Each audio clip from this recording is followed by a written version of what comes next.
श्री सीताराम जी का नित्य संयोग। वाल्मीकि रामायण में वर्णन आता है कि राम जी ने अंतिम यज्ञ नैमिषारण्य में किया। अयोध्या के पास नैमिषारण्य है। नैमिषारण्य की यात्रा जिन वैष्णवों ने की होगी उनको विदित होगा कि वहाँ एक जानकी कुंड है।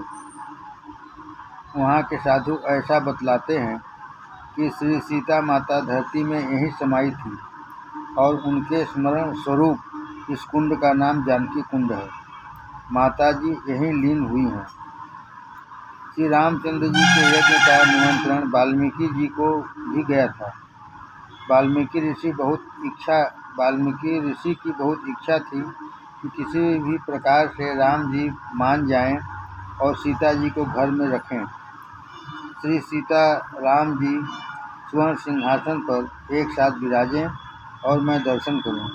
मैं राम जी को समझाऊंगा, राम जी को उलाहना दूंगा।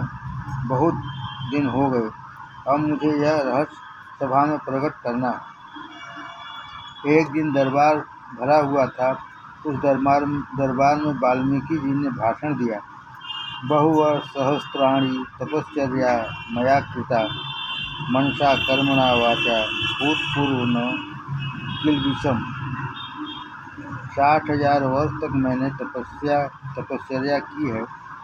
मन, वाणी अथवा कर्म से मैंने कोई पाप नहीं किया। एक दिन भी मैं झूठ नहीं बोला। मैं प्रतिज्ञा पूर्वक कहता हूँ कि सीता जी महान पतिव्रता हैं। सीता जी अत्यंत पवित्र हैं, शुद्ध एवं निर्दोष हैं। आज ऋषि ने सभा में प्रकट किया कि श्री सीता जी मेरे आश्रम में हैं।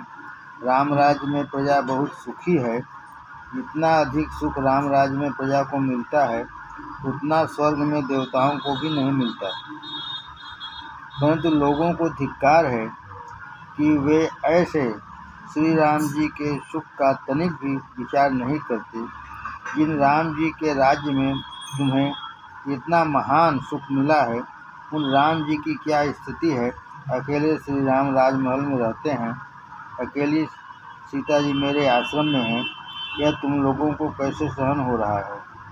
जैसी तुम्हारी सेवा श्री रामचंद्र जी ने की है, वैसे किसी राजा ने अपनी प्रजा की नहीं की। तुम्हारी संतुष्टि के लिए ही राम जी ने निर्दोष सीता जी का भी त्याग किया है।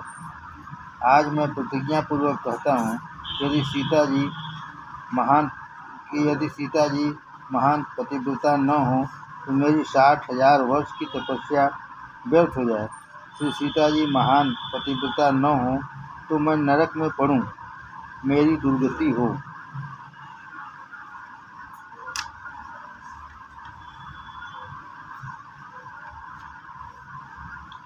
श्री सीता जी का स्मरण हुआ और ऋषि वाल्मीकि का हृदय द्रवीभूत हो गया। ऋषि ने श्री सीता जी का बहुत बखान किया और अयोध्या की प्रजा को बहुत उलाहना दिया। वे आवेश में आकर बोलने लगे, अयोध्या के लोग कैसे हैं मुझे खबर नहीं पड़ती। लोगों को लज्जा भी नहीं आती। ये लोग मनुष्य हैं या राक्षस हैं, कोई विचार भी नहीं करता। तुम लोग राम जी से क्यों नहीं कहते कि माता जी को जल्दी घर में पधराओ, नहीं तो हम अन्न जल छोड़कर प्राणों का त्याग करते हैं। आज तो बोलते बोलते ऋषि ने राम जी को भी उलाहना दिया, राम जी को भी बहुत सुनाई। उन्होंने राम जी से कहा, तुम्हारा अन्य सभी कुछ ठीक है, परंतु तुमने सीता जी का त्याग किया है, यह बहुत बुरा किया है। लोकापवाद कलुषीकृत चेतसा या त्यक्ता त्वया प्रियतमा विदितापि शुद्धा। मुझको यह सहन नहीं होता। मेरी बहुत इच्छा है कि श्री सीता जी के साथ स्वर्ण सिंहासन पर आप विराजो और मैं दर्शन करूं। मुझे दक्षिणा में और कुछ भी नहीं मांगना, केवल इतना ही मांगना है कि मेरी कन्या महान पतिव्रता है। ऋषि बहुत आवेश में बोलने लगे।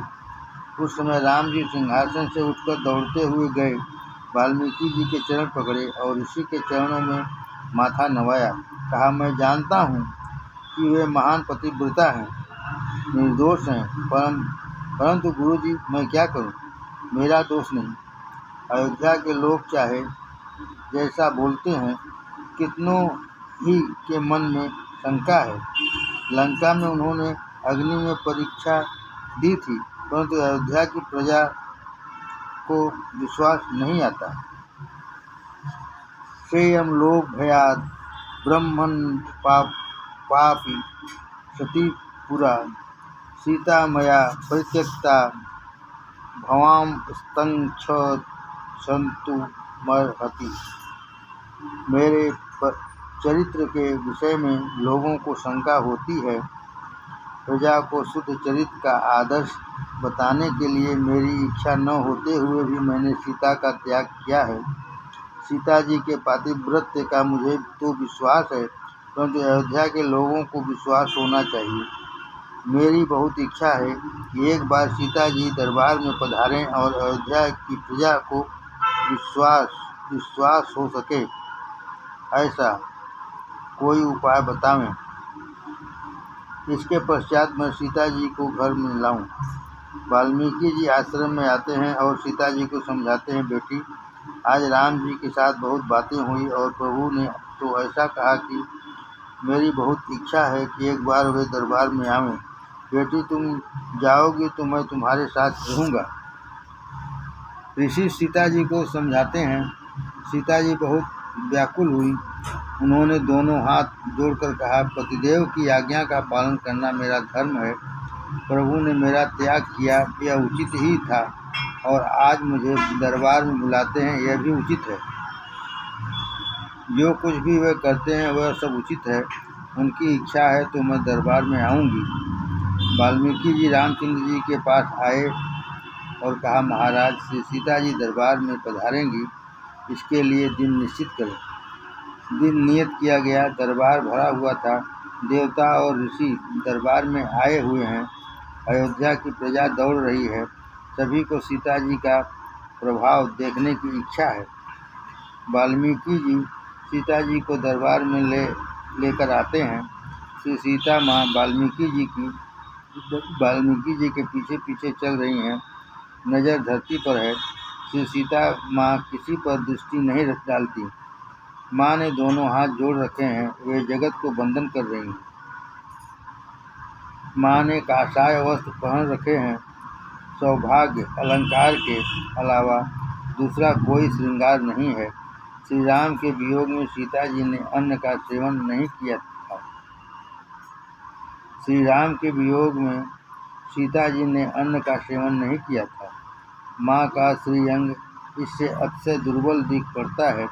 लव कुछ पीछे चल रहे हैं। अयोध्या की प्रजा श्री सीता जी का दर्शन करती है। श्री सीता माँ का दर्शन करते करते सब रोने लगे। श्री सीता माँ की जय जयकार होने लगी। सिंहासन पर श्री रामचंद्र जी विराजे हुए हैं। श्री सीता जी उनका वंदन करती हैं। इसके पश्चात सीता माँ का सुंदर भाषण हुआ। धरती पर नज़र रखकर माँ बोली, यथा अहम राघवादन्यम मनसापि न चिंतये तथा मे माधवी देवी विवरम दातुमर्हति। मनसा कर्मणा वाचा यथाम रामम समर्चये तथा मे माधवी देवी विवरम दातुमर्हति। यथैतत् सत्यमुक्तं मे वेदम रामात् परम न च तथा मे माधवी देवी विवरम दातुमर्हति। श्री रामचंद्र जी के अतिरिक्त यदि किसी पुरुष का मैंने स्मरण भी किया हो, प्रभु के द्वारा त्याग किए जाने पर भी मेरे मन में उनके प्रति कोई कुभाव आया हो, पातिव्रत धर्म का मैंने बराबर पालन न किया हो, आचरण, वाणी और विचार से सदा सर्वदा श्री राम जी का ही मैंने यदि चिंतन न किया हो, तो हे धरती माँ, अब तुम मुझे मार्ग दो। मुझे अब इस जगत में रहना नहीं है। सीता माँ के मुख से ज्यों ही ये शब्द निकले,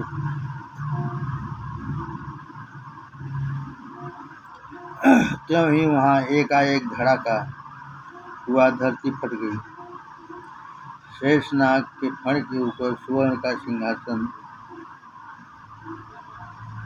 ऊपर आया।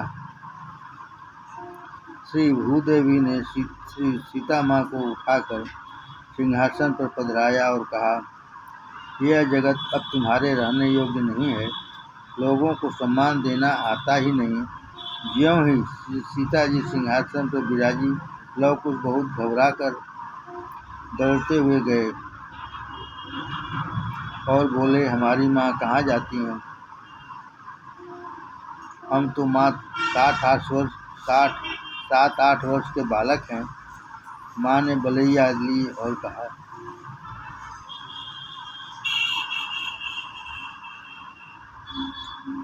बेटा राजा राम हमारे पिता हैं।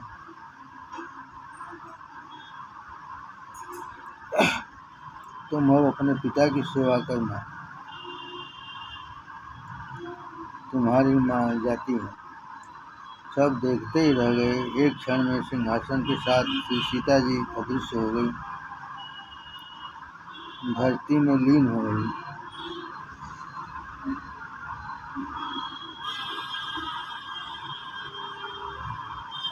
पीछे तो अयोध्या के लोग बहुत विलाप करते हैं। श्री राम आनंदमय हैं, परंतु सीता जी के वियोग में उन्होंने भी विलाप किया। श्री सीता जी का चरित्र अति दिव्य है। उनकी प्रत्येक लीला दिव्य है। श्री सीता जी का जन्म दिव्य है। श्री सीता जी का जीवन दिव्य है और श्री सीता जी का तिरोभाव लीला भी दिव्य है। श्री सीता जी के समान महान पतिव्रता स्त्री इस जगत में कोई हुई नहीं, भविष्य में भी नहीं। सर्वलक्षण संपन्ना नारीणामुत्तमा वधू। श्री सीताराम जी की लीला अति दिव्य है। श्री सीताराम जी मानव समाज को धर्म का शिक्षण देने के लिए आए हैं। स्वधर्म का जो पालन करे उसकी ही भक्ति भगवान को सुहाती है। भक्ति भी प्रेम की मर्यादा में रहकर करनी चाहिए। भक्ति धर्मानुकूल न हो, अधर्म युक्त हो तो वह भक्ति नहीं, भ्रम है। इसका जो कर्तव्य भगवान ने निश्चित किया है उसका वह बराबर पालन करे। स्वयं का धर्म जो छोड़ता है उसकी भक्ति सफल नहीं होती। ब्राह्मण संध्या छोड़े और प्रभु की सेवा करने आए तो भगवान उसकी सेवा को स्वीकार नहीं करते। घर में पतिदेव बीमार हों और पत्नी को मंदिर जाने के लिए मनाही करने पर भी पत्नी दर्शन करने जाए तो भगवान उसके सम्मुख नहीं होते। भक्ति भी धर्म की प्रत्येक मर्यादा पाल कर ही करनी चाहिए। धर्म के विरुद्ध की गई भक्ति ईश्वर को सहन नहीं होती। श्री सीताराम जी ने अपने चरित्र के आचरण से जगत को ज्ञान दिया है। श्री रामचंद्र जी का और श्री सीता जी का तो क्या वियोग होना था। द्वय च नित्यम द्विविधा रूपम तत्वतो नित्य में कथा। राम मंत्रे स्थिता सीता, सीता मंत्रे रघुत्तम।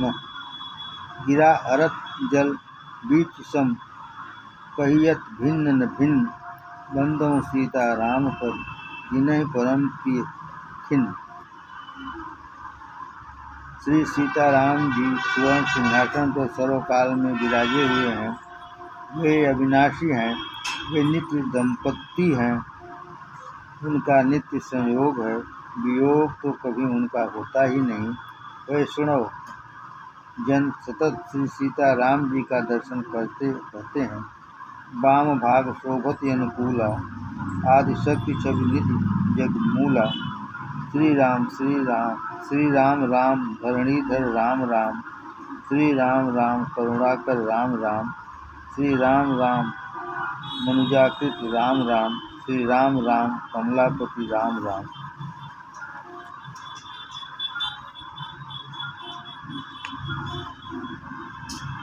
श्री रामायण दर्शन।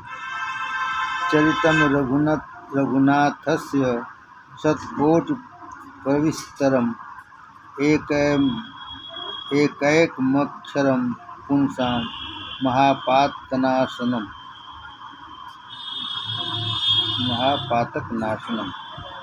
श्री राम नाम। भगवान शंकर रामायण के प्रधान आचार्य हैं। रामचरित का वर्णन 100 करोड़ श्लोकों में श्री शिव जी ने किया है। रामचरित का वर्णन 100 करोड़ श्लोकों में श्री शिव जी ने किया है। शतकोटि प्रविस्तरम। रामायण के 100 करोड़ श्लोक हैं, उसका संक्षेप कौन कर सकता है। राम कथा सागर के समान है, हरि अनंत हरि कथा अनंत। शिव जी ने कहा है, मैं श्री राम जी की कथा करता हूँ, सतत राम नाम जपता रहता हूँ, परंतु श्री राम जी कैसे हैं यह मैं जानता नहीं। यह शिव जी की विनम्रता है, जो ऐसा कहते हैं, हम कुछ जानते नहीं, इस प्रकार समझकर जो जप करते हैं वे ही कुछ जानते हैं। भगवान शंकर सतत राम नाम का जप करते हैं। ओंकार में जो भक्ति है वही शक्ति राम नाम में है। ओंकार में जो शक्ति है वही शक्ति राम नाम में है। राम नाम सब वेदों का सार है। एक बार महादेव बाबा के दरबार में देवता आए, ऋषि आए और राक्षस भी आए। महादेव बाबा का दरबार सबके लिए सब समय खुला है, जब भी जाओ दर्शन होते हैं। रात के 12 बजे तो राम जी के दर्शन करने जाओ तो राम जी दर्शन नहीं देते। रात्रि के 12 बजे तुम राम जी के दर्शन करने जाओ तो राम जी दर्शन नहीं देते। वे तो राजाधिराज हैं, अतएव शयन करते हैं, परंतु रात्रि के 12 बजे यदि कोई शंकर बाबा के दर्शन करने आए तो दर्शन कर सकता है। शंकर बाबा का दरबार बंद होता ही नहीं, उनका द्वार सदा खुला रहता है। वे तो कहते हैं कि रात्रि 12 बजे तो क्या, तुमको रात्रि 2 बजे आना हो तो आओ, मैं तो बैठा हुआ हूँ, जब आना हो तब आओ, और किसको आना हो वह आए। सबके लिए शिव जी का दरबार खुला। राम जी के यहाँ हर एक को प्रवेश नहीं मिलता। राम जी के दरबार में तो उसी को प्रवेश मिलता है जो राम जी की मर्यादा का पालन करता है, राम जी के जैसी मातृ पितृ भक्ति रखता है, राम जी के जैसा संयम सदाचार का पालन करता है। राम जी के द्वार पर हनुमान जी खड़े रहते हैं, उनकी आज्ञा के बिना कोई अंदर प्रवेश नहीं करता। राम दुआरे तुम रखवारे, होत न आज्ञा बिन पैसारे। राम जी के दरबार में प्रवेश मांगने वाले से हनुमान जी पूछते हैं, क्या तुम मेरे राम जी जैसा बंधु प्रेम रखते हो, संयम रखते हो, मेरे राम जी की मर्यादा का पालन करते हो, पर स्त्री को माता के समान देखते हो। राम जी की मर्यादा का पालन करने वाले को ही दरबार में प्रवेश मिलता है। हनुमान जी सबको अंदर जाने नहीं देते। श्री कृष्ण के दरबार की कथा अलग है। कन्हैया कहते हैं कि मेरे यहाँ आना है तो नाक में बाली पहननी पड़ेगी, साड़ी भी पहननी पड़ेगी। मेरे दरबार में आना हो तो गोपी बनकर आओ। शिव जी का ही दरबार एक ऐसा है जो जैसे चाहे वहाँ जा सकता है। भगवान शंकर तो आशुतोष हैं, सरलता से भी रीत जाते हैं। शिव जी के दरबार में हर एक को प्रवेश मिलता है। वहाँ देवता आते हैं, ऋषि आते हैं, दैत्य आते हैं और भूत पिशाच भी आते हैं। तुम मथुरा तो गए होगे। मथुरा में भूतेश्वर महादेव का मंदिर है।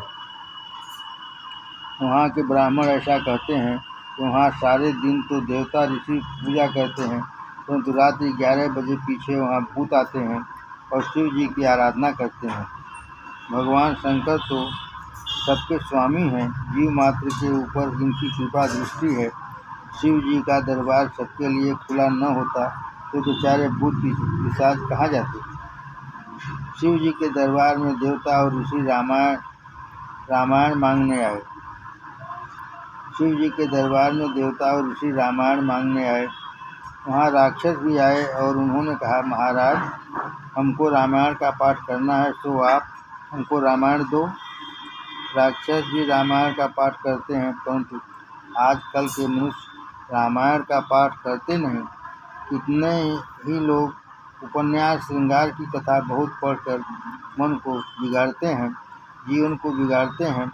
जब तुमको फुर्सत मिले तब रामायण का पाठ करो, तुम्हारा पाप भस्म होगा। जब तुमको फुर्सत मिले तब रामायण का पाठ करो, तुम्हारा पाप भस्म होगा। श्री हनुमान जी महाराज तुम्हारे ऊपर कृपा करेंगे।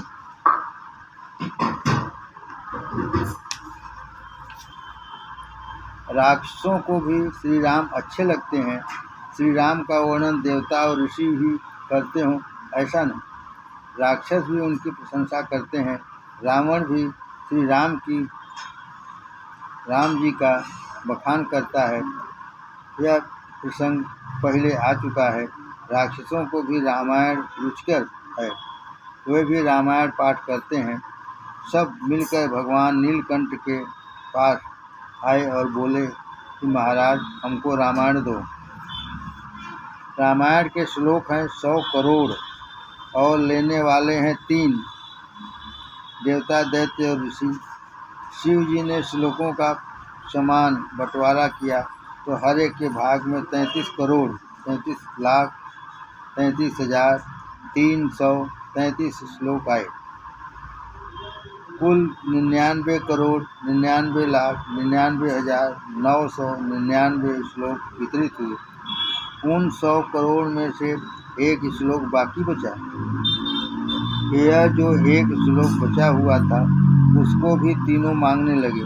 देवताओं ने कहा हमें दो, ऋषियों ने कहा हमें दो और राक्षसों ने कहा हमें दो। एक श्लोक के लिए तीनों झगड़ने लगे। शंकर बाबा को झगड़ा जरा भी पसंद नहीं। मंदिर में कभी कलह नहीं करो, मंदिर में जोर जोर से न बोलो। प्रभु के दरबार में तो पशु पक्षी भी बैर को भूल जाते हैं और प्रेम से साथ बैठते हैं। मालिक को झगड़ा पसंद नहीं। कितने ही लोग मंदिर में जाकर अपना पक्ष ऊंचा करते हैं। मंदिर में सबको प्रेम से देखो, सबके साथ प्रेम से बोलो। कोई बहुत जोर से बोलता है तो लाला को बुरा लगता है कि यह यहाँ मारामारी करने आया है क्या। कन्हैया तो बहुत कोमल है। शंकर भगवान के दरबार में तुम दर्शन करोगे तो ध्यान में आएगा कि शत्रु होते हुए भी जीव एक ही जगह एकत्रित हैं। शत्रु होते हुए भी बैर को विसार रखा है। शिव जी के दरबार में गणपति महाराज हैं और उनका वाहन है मूषक। शिव जी के गले में सर्प है। सर्प और मूषक का जन्म सिद्ध बैर होता है। सर्प मूषक को देखते ही दौड़ पड़ता है और चूहे को मार डालता है, परंतु शिव मंदिर में तो इन्होंने बैर भुला रखा है। प्रेम से सब साथ बैठे हैं। भगवान शंकर के वाहन है नंदीश्वर और माता पार्वती के वाहन है सिंह। आदिशक्ति जगदम्बा सिंह वाहिनी है। माता जी को सिंह बहुत प्रिय है। सिंह हिंसा तो बहुत करता है, परंतु सिंह में एक बहुत बड़ा सद्गुण है। सिंह वर्ष में एक ही बार काम सुख भोगता है, बाकी 359 दिवस वह संयम रखता है। सिंह संयम की मूर्ति है और इसलिए आदिशक्ति जगदम्बा ने सिंह को पसंद किया है। माता जी के मंदिर में सिंह की स्थापना होती है। देवी भागवत में आदिशक्ति जगदम्बा के 51 सिद्ध पीठों की कथा आती है। स्वर व्यंजन मिलने से 51 होते हैं। आदिशक्ति जगदम्बा जहाँ विराजती है वहाँ सिंह की स्थापना होती है। काशी में विशालाक्षी है, काशी में कामाक्षी है, मथुरा में मीनाक्षी है। प्रत्येक पीठ में सिंह की स्थापना है। माता जी का वाहन है सिंह और शिव जी भगवान का वाहन है नंदी। सिंह और बैल का जन्म सिद्ध बैर है, परंतु शिव जी के धाम में वे बैर भूल जाते हैं। नारायण के दरबार में भी शत्रु बैर भूलते हैं। नारायण के वाहन है गरुण और शैया है शेष। गरुण और सर्प का बैर जन्म सिद्ध है। पुराणों में कथा आती है, सर्पों ने गरुण जी की माता को बहुत त्रास दिया था, परंतु नारायण के सम्मुख आने के बाद वे बैर भूल जाते हैं। मंदिर में बैर विष को भूल जाओ। आँख में प्रेम रखकर सबको प्रेम से देखो। शिव जी को आश्चर्य हुआ कि एक श्लोक के पीछे तुम लोग झगड़ा करते हो। मेरे धाम में आने के पश्चात तो पशु पक्षी भी बैर नहीं करते, झगड़ा नहीं करते, फिर तुम क्यों करते हो? शिव जी ने उलाहना दिया। फिर भी तीनों जनों ने एक श्लोक के लिए मांग चालू रखी। तब शंकर बाबा ने कहा, तुम लोग ऐसा दुराग्रह न करो। इस श्लोक के अक्षर मैं तुम में समान भाग से बांट देता हूँ। यह श्लोक अनुष्टुप छंद में था। अनुष्टुप छंद के अक्षर होते हैं 32। शिव जी महाराज ने बंटवारा किया, हर एक को 10-10 अक्षर वितरित किए। 30 अक्षर बटे और 2 बाकी बचे। इस 2 अक्षरों के लिए भी तीनों झगड़ने लगे कि हमको दो। शंकर बाबा ने अंत में कहा, ये 2 अक्षर अब मुझे किसी को नहीं देने। ये 2 अक्षर मैं अपने कंठ में ही रखूँगा। ये 2 अक्षर हैं राम नाम। राम नाम है, सब वेदों का सार है, अति सरल है, बहुत मधुर है। राम नाम में अमृत से भी अधिक मिठास है। जो राम नामामृत का पान करता है उसी को इसकी खबर पड़ती है। शिव जी ने कहा, यह राम नाम मैं किसी को दूंगा नहीं, मैं कंठ में धारण करूंगा।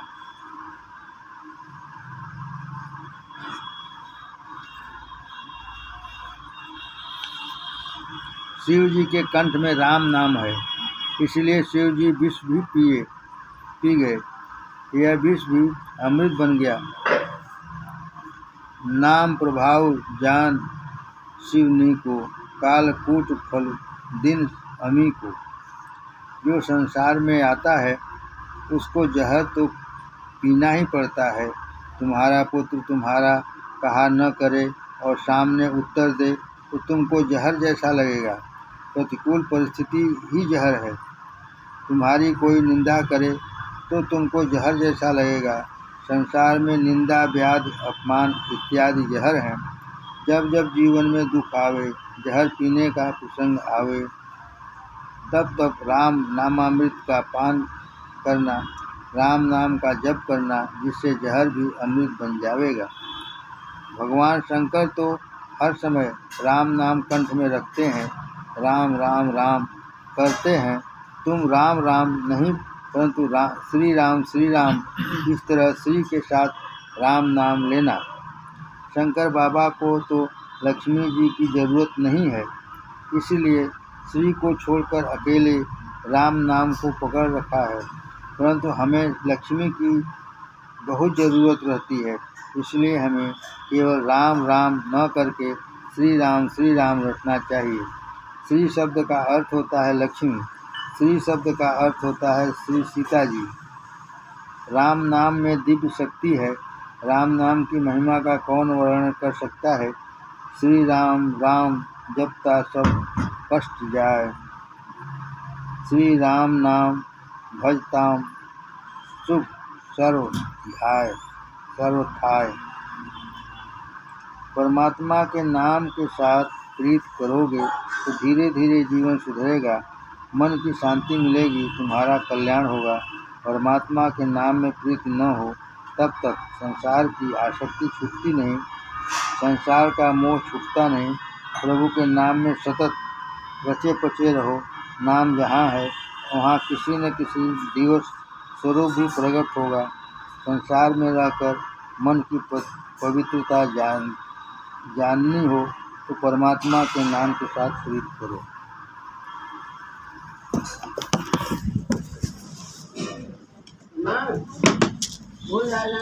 हाँ।